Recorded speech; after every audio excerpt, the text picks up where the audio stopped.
Welcome to Down and Dirty Hippie, the place where history, culture, and current events collide.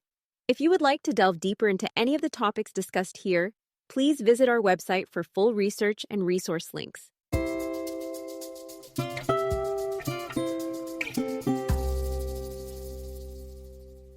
Think for a moment about your life, the ability to choose your career path, maybe, or, having a say in who governs you. Yeah, or even controlling your own body. Exactly. These things, they feel pretty fundamental, don't they? But how many of us really stop to think about the battles, the actual struggles fought to secure them? It's pretty amazing, actually. So many things we just take for granted now, things we see as basic fairness, are really the direct result of, huge social change and the relentless work of feminist movements. Totally. So for this, we're not just listing dates. We want to dig into the really profound ways these movements have reshaped society for the better and how that impacts all of us. Right. And when we say feminist movements, it's important to picture this really broad, diverse mix of people, different groups, all working from this core belief in equality, political, economic, personal, social, you name it. And fundamentally, it's about questioning, maybe even dismantling, those really long-standing patriarchal structures. The systems that have historically centered male perspectives and created disadvantages for women. And the scope is just huge, isn't it? We're talking everything from the basic right to vote and own property, all the way through to demanding equal pay, getting access to education, control over our own health, freedom from violence. Yeah. It's a massive push for real equality. Okay, so where do we even start trying to unpack all that impact? It's so broad. Well, maybe we can break it down. Yeah, let's try. We could look at key areas where feminist movements drove really tangible change. So first, maybe the crucial groundwork of those legal and political rights. Makes sense. Foundational stuff. Then we could explore how the workplace was transformed and the opening of doors in education. Definitely. And the fight for bodily autonomy and health, that's critical. Absolutely. And then how society's norms changed, personal relationships evolved. And this is interesting, how challenging gender norms actually ended up benefiting everyone, not just women. That's a really important point. And it brings up how we often, categorize the history. People talk about the waves of feminism, right? First, second, third, fourth. Right. That's the common way to sort of get a handle on it. First wave mostly focused on those legal, political building blocks. Suffrage, property rights. Yeah. Then the second wave broadened out culture, reproductive rights. Third wave brought in more diversity, intersectionality, super important. And the fourth, which is kind of where we are now, uses digital tools to tackle things like online harassment, advocating for trans rights. We've got a quick overview in Table 1, actually, if you want a snapshot of the waves. But it's worth noting, while that waves model is helpful, it does get critiqued. How so? Well, some historians argue it can maybe oversimplify things. It makes it seem like activism stopped and started in neat phases when it was often more continuous. Okay, I see. And sometimes it might unintentionally focus more on, say, white, middle-class feminist experiences, potentially overlooking the ongoing struggles of feminists of color, for instance. That's a really crucial point to keep in mind. It's a useful framework, but yeah, maybe not the whole story. Exactly. So keeping that complexity in mind, let's dive back into that foundational level, the legal and political rights. Right. This was really ground zero for the first wave. I mean, activists knew that without basic legal rights, achieving any kind of broader equality, social, economic, was going to be incredibly difficult, maybe impossible. It was about just establishing women as, citizens, as legal persons. Pretty much. And you could argue the biggest fight, certainly the most well-known, was for suffrage, the right to vote. Oh, yeah. The dedication of figures like Susan B. Anthony, Elizabeth Cady Stanton in the U.S., Emmeline Pankhurst in the U.K. These were often decades-long campaigns. And they faced immense pushback, social scorn, legal challenges. What's so striking is just their sheer determination and how strategic they were. They understood voting wasn't just symbolic. No, it was a lever, a way to actually influence laws, push for more changes. It was about shifting women from being essentially passive subjects. Active citizens. Exactly. Active participants in shaping their own societies. And eventually that persistence worked. We saw those landmark victories in New Zealand, incredibly, in 1893. Yeah. Then Australia federally in 1902, Finland 1906, Norway in 1913. Then the U.S., finally, with the 19th Amendment in 1920. And the U.K. got equal suffrage in 1928. It's almost hard now to fully grasp just how transformative that single right was. Yeah. But the fight for legal equality didn't stop there, did it? Not at all. First-wave feminists also fought incredibly hard for property rights, which again sounds astonishing today, but historically, when a woman married, She often just lost control of her own property and her earnings. pretty much, yeah, it legally became her husband's in many places. Wow, it feels like a completely different planet. Doesn't it? Those Married Women's Property Acts in the mid-19th century were revolutionary. Mississippi and New York. And the UK's EDU Act was a big one. Absolutely. These laws legally allowed married women to own, inherit, manage their own property, keep their own earnings. The impact on economic independence must have been huge. Oh, fundamentally. Yeah. For maybe the first time on a large scale, married women could have some financial security, some independence that just wasn't possible before. Yeah. It completely shifted the power dynamics in marriage. And it wasn't just voting and property. They tackled other legal inequalities, too, like around marriage itself, parenting, contracts. Right. Things like the Custody of Infants Act in the UK. Back in 1839, it was limited, sure, but it was an early step in recognizing mothers might have rights regarding their children after a separation. A huge shift from earlier norms where fathers usually got automatic custody. Because historically, a woman's legal identity was often tied up with her husband or father. Exactly. Limited her ability to act independently in legal matters. So the big goal was establishing women as autonomous individuals under the law, able to make contracts, run businesses, have equal standing in family law. And by the early 20th century, they'd made significant headway. In many places, yes. Women could control their wages, own property, and increasingly, in divorce cases, had a legal claim to custody. Major progress. But even with all that, the fight for full constitutional equality isn't over. Look at the Equal Rights Amendment, the ERA in the U.S. Yeah, the ERA is a fascinating case, proposed way back in 1923. A century ago. Passed Congress in 72, but still hasn't been fully ratified and added to the Constitution. And its goal is pretty simple, right? Equal legal rights regardless of sex. Exactly. The fact that something seemingly so straightforward hasn't been fully adopted after all this time, it just highlights how deep some of these barriers run, and maybe how vulnerable women's rights can still feel without that explicit constitutional protection. It really drives home that these foundational rights weren't just handed over. They were won through immense effort, direct challenges to really entrenched systems. Absolutely. They really paved the way for everything that came after. Without those basic legal and political rights, progress in the workplace, education, health, it all would have been impossible. Okay, so that's a good transition. Let's shift focus now to the workplace, another area where feminist movements have just had a massive impact. Oh, definitely. And it's been a fight on so many fronts, challenging discrimination in hiring, promotions, fighting for fair pay, advocating for policies like parental leave. And crucially, making workplaces safer, free from harassment, violence. Exactly, because historically, women were just shut out of so many jobs or pushed into low-paid roles. Right. And the second wave of feminism really brought this to the forefront. A huge moment in the U.S. was getting sex included as a protected category in Title VII of the Civil Rights Act of 1964. And it's funny, the story goes that including sex was actually a tactic by opponents who thought it would kill the whole bill. No way. Talk about backfiring. Right. Instead, it became this incredibly powerful legal tool for women fighting job discrimination. And the EEOC, the Equal Employment Opportunity Commission, was set up to enforce it, though they needed pushing, right? Yeah, the initial response to sex discrimination cases was apparently quite slow. Yeah. Groups like NOW, the National Organization for Women, really had to keep the pressure on.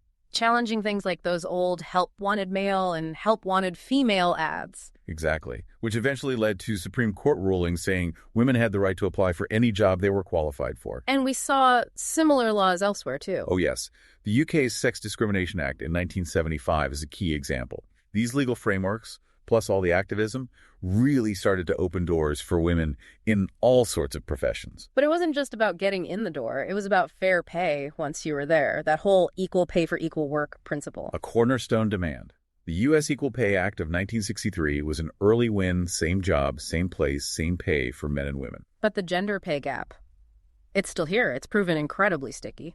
It really has.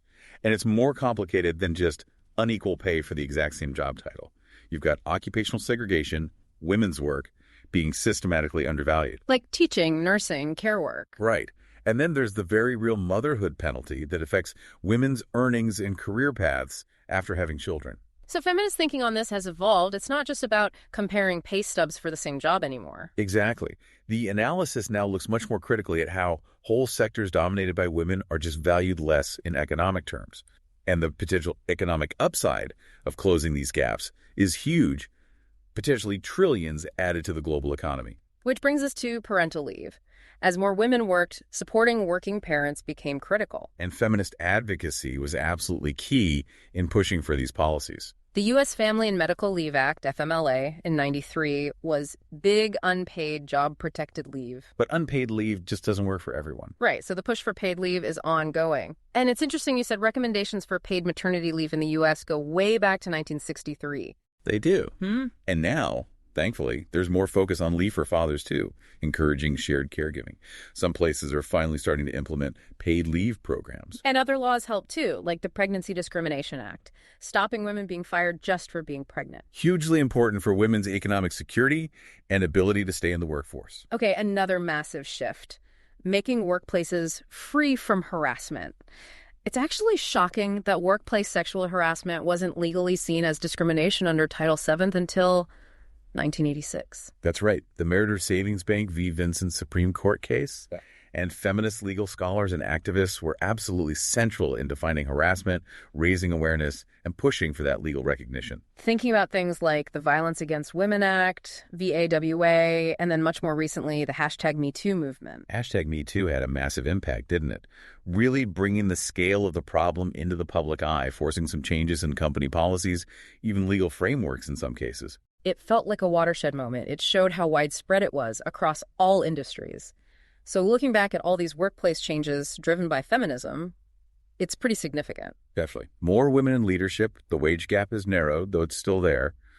Policies like parental leave, anti-harassment rules, they all contribute to better work-life balance. Though challenges like the glass ceiling definitely still exist. Oh, absolutely. Yeah. It shows that legal wins are crucial, but you need that ongoing advocacy and real cultural change to make workplace equality a full reality. It's still a work in progress. Okay, let's pivot to another fundamental area, education. Again, feminist movements have had a huge influence here, not just fighting for access, but changing what's taught and how. Education is just so fundamental for empowerment, isn't it? And historically, formal education was mostly for men. But early feminists, they got it.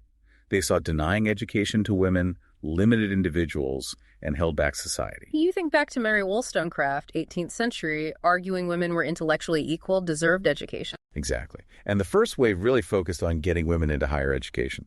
You had these pioneers pushing boundaries, the founding of women's colleges, providing opportunities that didn't exist before. And then Title IX in the U.S. in 1972, that was massive. Directly driven by feminist advocacy, it banned sex discrimination in any federally funded education program.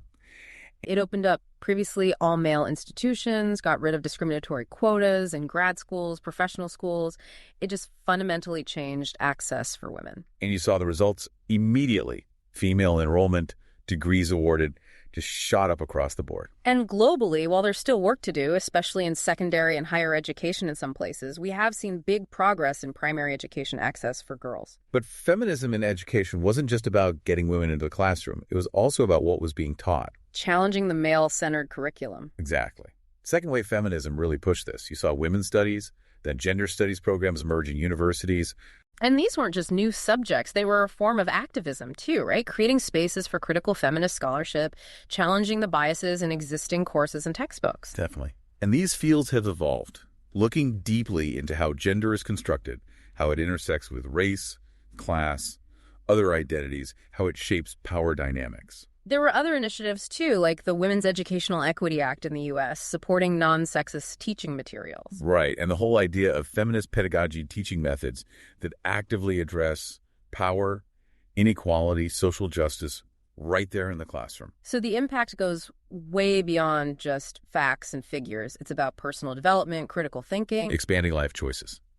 Feminist-informed education helps people question those restrictive gender norms, imagine broader possibilities for themselves. And we know, statistically, more education for women links strongly to economic empowerment, better health. Plus, it stops limiting kids based on gender stereotypes. Absolutely. By changing how we understand gender and its role, feminism has had this profound, lasting impact through education. Okay, let's move into another area that's really at the heart of feminist thought: bodily autonomy and health. Yeah, this is absolutely core. The principle that everyone has the right to make decisions about their own body, their own health, without coercion. And feminism has been central in fighting for this, especially around reproductive freedom and challenging bias in healthcare. Reproductive freedom, contraception, abortion access, it's been such a key focus, especially since the second wave. It's just so directly tied to women's ability to get educated, work, make basic life choices. And feminist activism was crucial in winning legal access to contraception. You think of those landmark Supreme Court cases in the U.S., Griswold, Eisenstadt. And the pioneers before that, like Margaret Sanger, fighting laws that criminalize even sharing information about birth control. Absolutely. Those early, often risky efforts laid the groundwork for later legal wins. And then the fight for safe, legal abortion. Roe v. Wade in '73 was such a landmark victory. But its overturning in 2022 just starkly shows how fragile these rights can be. Yeah. And we're already seeing the terrible consequences: rising maternal mortality, especially hitting women of color hardest. And globally, the fight to decriminalize abortion, expand access to safe services, that continues. It's critical. And it's important to bring in that concept of reproductive justice here, right? Developed by Black women activists and scholars. Yes, absolutely. It's much broader than just reproductive rights. It includes not just the right to have or not have children, but the right to parent those children in safe, healthy communities. So it connects reproductive freedom directly to social and economic justice issues. Exactly. It's a much more holistic and intersectional framework. And feminism has also pushed hard to advance women's health more generally by challenging medical bias. Oh, definitely. Historically, women were often just excluded from medical research, or their health was only viewed through a male lens. Think about early heart disease research focusing almost entirely on men. Right, which led to huge gaps in understanding how conditions affect women differently, how treatments might work differently. So the women's health movement emerged partly in response to this. Activists, researchers pushed hard. Include women in clinical trials. Do dedicated research on women's health. Leading to things like the Office of Research on Women's Health at NIH, the big Women's Health Initiative study. Exactly. And that movement also championed informed consent, patient empowerment. The book, Our Bodies, Ourselves, was huge there, wasn't it? Revolutionary. Giving women clear, accessible information about their own bodies. Encouraging them to be active participants in their health care, to question doctors, not just passively accept authority. It empowered women to understand themselves, demand better care, advocating for things like patient package inserts for medicine so you actually know what you're taking. It was about democratizing health knowledge, giving women control. And improving maternal health has been another big focus, especially tackling those shocking racial disparities in maternal mortality rates, like we see in the U.S. Yeah, groups like the National Black Women's Health Imperative are doing vital work on those inequities. And we also have to remember the fight against forced sterilization, sterilization abuse, another critical part of ensuring bodily autonomy, the right to have children free from coercion. So fundamentally, establishing and defending bodily autonomy, it's about basic dignity, self-determination. Absolutely. Control over your reproductive life, making informed health decisions, it's inherently empowering. Denying that autonomy has devastating effects. Okay, let's widen the lens again.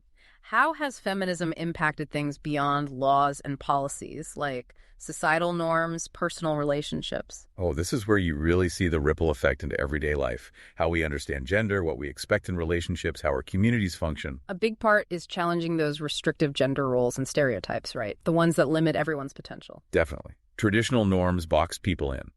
Feminism has actively pushed back against media portrayals in films, TV, ads, books that just reinforce those limiting ideas. Thinking about magazines like Miss Dackford offering different stories, or efforts to rewrite kids' books with less stereotypical characters. Even the move towards more gender-neutral language reflects that effort to break down restrictive norms. And that naturally flows into fostering more equality and respect in personal relationships. That whole the personal is political idea from the second wave was revolutionary. It said power dynamics at home, in relationships, aren't separate from wider societal inequality. Feminism pushes for relationships based on equality, mutual respect, shared responsibilities, chores, childcare, finances. Which connects to the evolution of how we understand consent. especially sexual consent. Hugely important. Historically, laws and attitudes around sexual assault were deeply flawed. Too much focus on force, victim resistance, victim blaming. And often ignoring coercion or the idea that consent needs to be affirmative. Exactly. Feminist anti-rape movements worked incredibly hard to reform laws, raise public awareness. And that emphasis on bodily autonomy led to understanding consent as freely given, enthusiastic, specific, ongoing. The shift from no means no to yes means yes. Precisely. Feminist scholars and activists really articulated those standards, and we're seeing the impact, more awareness, education programs, even affirmative consent standards being written into some laws and policies. It's a fundamental challenge to historical power imbalances, promoting mutual respect. And you even see it influencing media portrayals now, which is quite something. Shows how these ideas have moved from activism into the mainstream. It really does illustrate the depth of feminism's impact on our most personal lives. Absolutely. Now, here's a really crucial point we touched on earlier. Challenging these norms doesn't just benefit women, it benefits everyone. That's so important to understand. Deconstructing rigid gender expectations, what it means to be a man or a woman, ultimately creates more freedom and well-being for people of all genders. Take toxic masculinity, those harmful stereotypes pressuring men. Suppress emotions, always be tough, dominant. Feminism challenges that directly. It creates space for men to, well, be more fully human, to express emotions without stigma, improve their mental health. Build healthier, more authentic relationships based on vulnerability, respect. Pursue interests without worrying if they're manly enough. And interestingly, back in the 70s, there was a men's liberation movement, directly inspired by feminist critiques, recognizing patriarchy limited men too. So liberating women from rigid roles inherently helps liberate men from their own restrictive roles. Exactly. And think about the push for shared domestic labor and parenting. Globally, women still do the vast majority of unpaid care work. Right. So when that's shared more equitably, women have less burden, more opportunities, men get deeper involvement with family, stronger bonds. Kids benefit from involved co-parenting. And the whole family, the whole economy benefits when women can participate more fully in the paid workforce because domestic work is shared more fairly. So fundamentally challenging these power imbalances, promoting respect, empathy, collaboration, it just leads to healthier dynamics everywhere. It really does. In families, workplaces, communities. You even see less bullying when gender stereotypes are reduced. Empowerment tends to lift everyone, improve well-being, strengthen communities. Okay, to really grasp the full picture, we have to talk about intersectional feminism. Absolutely vital. Intersectionality, Kimberly Crenshaw coined the term 89, is about understanding how different parts of someone's identity, gender, race, class, sexuality, disability, etc., overlap. Creating unique experiences of discrimination and privilege. Right. It shows how systems of power, sexism, racism, classism are interconnected. You can't really understand one without seeing how it interacts with the others. And it came about partly as a corrective, right? Because earlier feminism sometimes focused too much on the experiences of white, middle-class, straight, cisgender women. Exactly, which could marginalize the very different challenges faced by women of color, working-class women, LGBTQ plus women, women with disabilities. Think about Black women facing both racism and sexism simultaneously. That's a unique intersection. So intersectionality makes feminism more effective, more inclusive. Definitely. It allows for a much more nuanced, accurate understanding of inequality and how different oppressions reinforce each other. It aims for justice for all. And this lens has led to stronger alliances with other social justice movements. For sure. There are historical links, like between suffrage and abolitionism, though there were also tensions sometimes, like prioritizing gender over race. But intersectional feminism today really centers women of color, advocates for anti-racism as part of feminist work. You look back at figures like Sojourner Truth, Ida B. Wells, they embodied that intersectional understanding early on. Yeah. And there are clear shared roots with LGBTQ plus rights, challenging gender norms, fighting for bodily autonomy. Feminist critiques of the rigid gender binary help lay groundwork for LGBTQ plus activism. Transfeminism is crucial here, too. Victories in one area can help others. Exactly. And connections with environmental justice, ecofeminism, pointing out how oppressing women and exploiting the environment are often linked, how marginalized women are often hit hardest but are also key activists. Plus disability rights, understanding the compounded discrimination faced by women and gender-diverse people with disabilities. And beyond the issues Feminist strategies like consciousness-raising groups and feminist analysis of power have been really influential tools for lots of other social justice movements. Okay, so we've covered so much progress, but you've stressed the journey isn't over. What are some key issues contemporary feminist movements are focused on now? Oh, there's still so much work. Economic justice is huge, moving beyond just equal pay to tackle the feminization of poverty, the value of unpaid care work, challenging economic systems that worsen inequality. Ending gender-based violence remains critical. Absolutely. Strengthening laws, funding prevention and support, addressing how violence intersects with conflict, climate change, and reproductive justice has gained even more urgency, fighting rollbacks, expanding the focus beyond just abortion contraception to that right to parent in safe communities. What about political power? Big focus. Achieving real gender parity in decision-making. Tackling barriers for women candidates, fighting violence against women in politics, pushing for things like gender quotas. The stats on women in parliament globally show how far we still have to go, but also the positive impact women's leadership has. And new frontiers, too. Climate justice. Yes, highlighting how climate change disproportionately hurts marginalized women, but also how women are crucial to solutions. Advocating for gender-responsive climate policies. Plus LGBTQ, plus rights and trans inclusivity within feminism, deepening anti-racism work, and the whole digital world. Right, tackling online misogyny, technology-facilitated violence, advocating for digital safety, ethical AI, closing the digital gender divide. It all shows how interconnected these struggles are with big global systemic crises. But it's crucial to remember, progress isn't guaranteed. There's backlash. Absolutely. We're seeing it in many places. Anti-feminist sentiment, legislative rollbacks. It's a stark reminder that gains aren't permanent. We need constant vigilance, activism, commitment. It really is a marathon, not a sprint. For sure. So wrapping this up, it's just crystal clear. Feminist movements have profoundly reshaped life for everyone in countless positive ways. Absolutely. So many rights and opportunities we just assume exist today are the direct result of these long, hard fights for equality. And you see how interconnected it all is. Progress in one area builds on progress in another. And while we've covered a lot, the journey definitely continues. Contemporary movements are tackling incredibly complex, vital issues. Which just highlights how relevant feminist principles still are, and the need for continued action against persistent inequalities and that ever-present backlash. So maybe a final thought for you, our listener. What parts of your own daily life do you think have been shaped, maybe improved, by these feminist struggles? And perhaps how could you contribute, even in small ways, to the ongoing work for a more just and equitable world? Definitely food for thought. There's always more to learn, more ways to engage.